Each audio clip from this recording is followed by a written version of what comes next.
वह वस्तु सभी को प्राप्त होती। आपका जन्म ही अमीर माता पिता के घर में क्यों हुआ, और उसी गांव में रहने वाली झोपड़ी में एक बालक का जन्म क्यों हुआ। एक ही गांव, एक ही समय, 12 बजे वैशाख का महीना, 2 बालकों का जन्म हो रहा है, एक का महल में, एक का झोपड़ी में। कौन कर रहा है, कौन करवा रहा है? उन बालकों ने किया। उनके माता पिता ने ऐसा संकल्प किया कि हमारे घर में गरीब बच्चा पैदा हो। उस बालक ने विचार किया कि मैं झोपड़ी में पैदा हो जाऊं। महल में दूध की डेयरी लगी हुई है, झोपड़ी में गाय नहीं है, भैंस नहीं है, दूध के लिए खरीदने के लिए पैसा नहीं है, और कुपोषण के कारण माँ के स्तन से दूध नहीं निकलता है। बालक का क्या दोष है बताइए, क्या पाप है? इन प्रश्नों पर विचार नहीं करोगे, सुख नहीं मिलेगा। यही सिद्ध हो जाए, यही ईश्वर की सिद्धि हो जाएगी। पूर्व जन्म कृतम पुण्यम। 1-2 घंटे में स्नान कराने लगता है।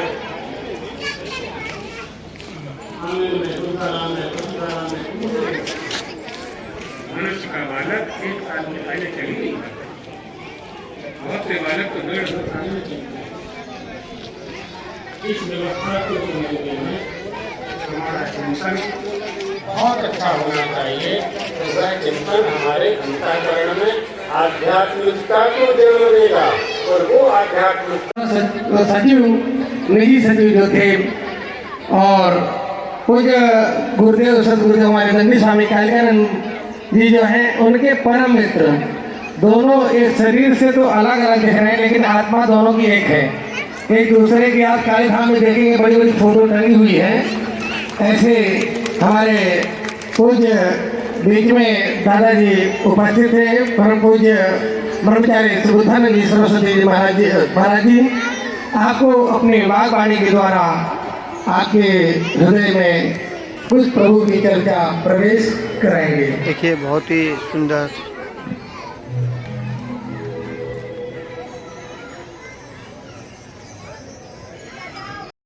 माता सत्यामक मातंगी मस्तारिणी सदाक्षर कल्याणी कदम रोहवासी मामेन तत्तुं परिक्रीडयन्तु गदाभिघातेन च दक्षिणं पीताम्बराज्यं द्विभुजां नमामि। परम पूज्य द्वारका शारदा पीठाधीश्वर महाराज, हमारे गुरु भाई, और जिनको हमारे गुरुदेव ने नर से नारायण बनाया, भाई आदरणीय कालिकानंद जी स्वामी जी, और हमारे डॉक्टर नरसिंहदास जी हमारे ही परिवार के, और सभी राधे चैतन्य जी, रंजीतानंद जी, सभी हमारे आश्रम परिवार के ब्रह्मचारी राम संतजन भक्तजन। पिछली बार यहाँ पर पूज्य गुरुदेव ने देवी भागवत की कथा सुनाई। लोग भरोसा नहीं कर रहे थे कि गुरु जी इतनी उम्र में देवी भागवत की कथा सुनाएंगे, परंतु हमारे स्वामी कालिकानंद जी महाराज के आग्रह से देवी भागवत पूरे दिन गुरु जी ने 7 दिन तक देवी भागवत की कथा यहाँ पर सुनाई थी। ये बहुत सिद्ध स्थल है, सिद्ध काली है। भगवती की आराधना किसी भी रूप में की जाए, भगवती प्रसन्न होती है। उड़िया बाबा वृंदावन के बड़े प्रसिद्ध संत थे, उनके पूर्वज काली के उपासक थे। तो उनका जो मंत्र है, बीज मंत्र क्लीम है। वो क्लीम क्लीम भजते हुए जब करते हुए क्लीम बोलने लगे, क्लीम काली कृष्ण भगवान का मंत्र है। तो भगवती काली ने एक जाकर उनको मारा, उनका मुंह टेढ़ा हो गया। बहुत इलाज कराया, सीधा नहीं हुआ। इसलिए सब देवी देवता सब जागृत होते हैं, इनकी आराधना उपासना निष्फल नहीं जाती। आज सनातन धर्म के संबंध में तरह तरह के आक्षेप हो रहे हैं। ये सनातन धर्म हम लोगों का अनादि अपौरुष धर्म है। इसमें हमारे 4 वेद हैं, 18 पुराण हैं, 18 उपपुराण हैं, स्मृतियाँ हैं और हमारे सब सनातन धर्म के अंदर हम गौ माता की पूजा करते हैं, सूर्य की पूजा करते हैं, चंद्रमा की पूजा करते हैं, पर्वतों की पूजा करते हैं, नदियों की पूजा करते हैं, गंगा की पूजा करते हैं, नर्मदा की पूजा करते हैं। ये सब सनातन धर्म के अंदर है। और जो सनातन धर्म को नष्ट करने की बात करते हैं वो सनातन धर्म क्या वो स्वयं ही नष्ट हो जाएंगे।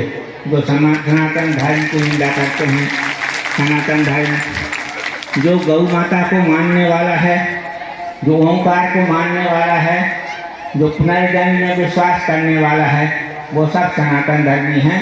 और सनातन हमेशा के लिए है। सनातन हमारे गुरुदेव कहते थे सना का मतलब सदा और तन का मतलब रहने वाला। जो सदा रहने वाला धर्म है वो सनातन धर्म है।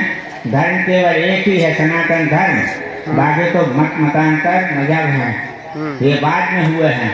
और इनके जो चलाने वाले हैं, उनके पहले जो लोग थे, उनके पूर्वज थे, वो सब सनातन धर्मी थे। और सनातन धर्म हमेशा रहेगा। हमें सनातन धर्म के मार्ग पर चलना चाहिए और सनातन धर्म के उपहास करने वालों को कड़ा जवाब देना चाहिए। हमें प्रसन्नता है यहाँ पर शिव पुराण की कथा हो रही है। भगवान शिव ऐसे हैं तत्काल प्रसन्न हो जाते हैं और तत्काल वर देने लगते हैं। भस्मासुर को उन्होंने वर दे दिया था और शिव जी को तो शिव रखने वाला भी मोक्ष को प्राप्त करता है। महादेव महादेव महादेवी के योग एक हरते पापम द्वाभ्याम संबोधने भजे। जो महादेव महादेव 3 बार कहता है, उन्हें एक महादेव से तो उसके पूरे पाप नष्ट हो जाते हैं। 2 महादेव के लिए भगवान शंकर ऋणी हो जाते हैं। ऐसी महिमा हमारे भगवान शिव की है। और शिव पुराण हमारे यहाँ आद्य शंकराचार्य जी ने 4 पीठों की स्थापना की। ये हमारे शांकर पीठ हैं। देश की 4 दिशाओं में 4 मठों की स्थापना की। और अभी आप जो कथा सुन रहे हैं, हमारे गुरु जी के परम शिष्य स्वामी सदानंद सरस्वती जी महाराज, उनका गुरु जी ने इतना पढ़ाया इनको कि इनको दूसरा काम नहीं रहता था। पूरा पढ़ाई लिखाई में इनका काम रहता था। और आगे राम कथा हमने इनकी सुनी थी, भागवत सुनी थी। पर अब यहाँ से पुराण की कथा हो रही है कि हम लोगों के बड़े सौभाग्य की बात है। हम तो दर्शन करने के लिए यहाँ पर आए थे। ये काली मठ बहुत सिद्ध स्थल है। और हमारे कालिकानंद जी महाराज ऐसे सिद्ध संत हैं कि हमेशा भगवती काली की उपासना करते रहते हैं। भगवती के किसी भी रूप की उपासना करने वाला कल्याणकारी होता है। उनकी उपासना कभी निष्फल नहीं जाती। इसलिए आप लोग बहुत सौभाग्यशाली हैं जो आप लोगों को यहाँ पर काली मठ में भगवान शिव की शिव पुराण की कथा आप लोग सुन रहे हैं। आप सब लोगों को हम बधाई देते हुए और हम स्वामी जी हमारे शंकराचार्य जी को प्रणाम करते हुए, स्वामी कालिकानंद जी महाराज को प्रणाम करते हुए, क्योंकि जब दंड संन्यास की दीक्षा हुई इनकी कुंभ के समय, तो गुरुदेव ने कहा था इनको, शंकराचार्य जी महाराज ने, कि बहुत बाधाएं आएंगी, भागना नहीं तुम।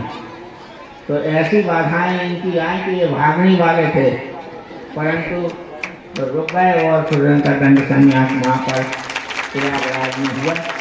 उनको भी हम खूब बधाई देते हैं। खूब जी भी हूँ, बहुत जी हैं, बहुत साल तक इसी तरह से हम लोगों के बीच में कथा सुनवाते रहें। यही कहते हुए अपनी बात को हम समाप्त करें।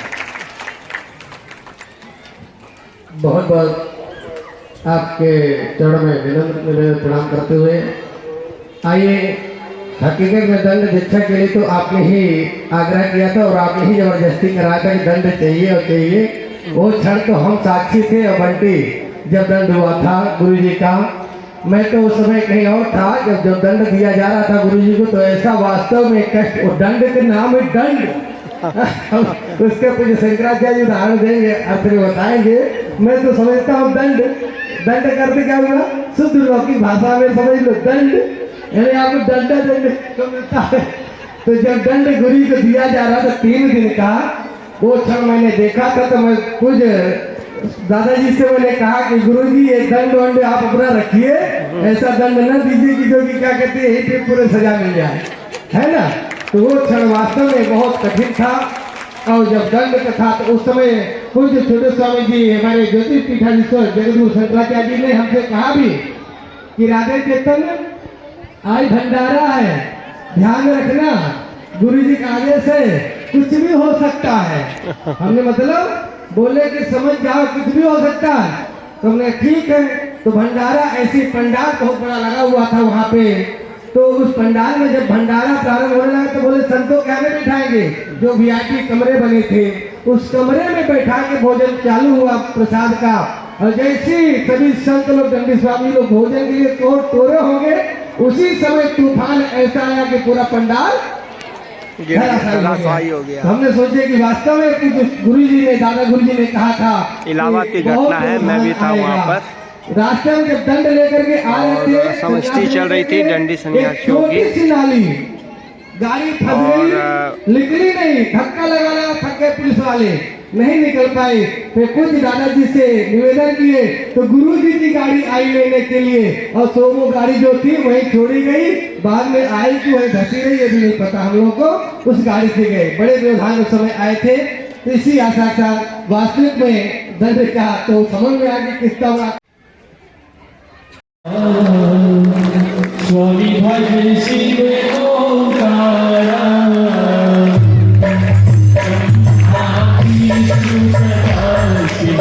भोले भोले नाम शिव, हरि राम की धारा, भोले शिव ओंकारा, एकात्म चतुरार्य पंचानन राये, भोले पंचानन राये,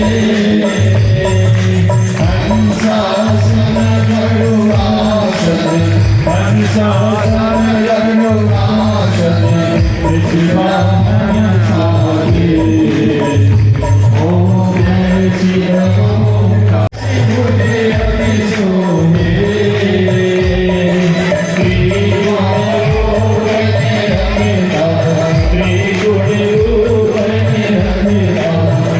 Oh,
ब्रह्मचारी नित्य रुते भोग लगावते नित्य रुते भोग लगावते महिमा अति भारी ओ जय शिव ओंकारा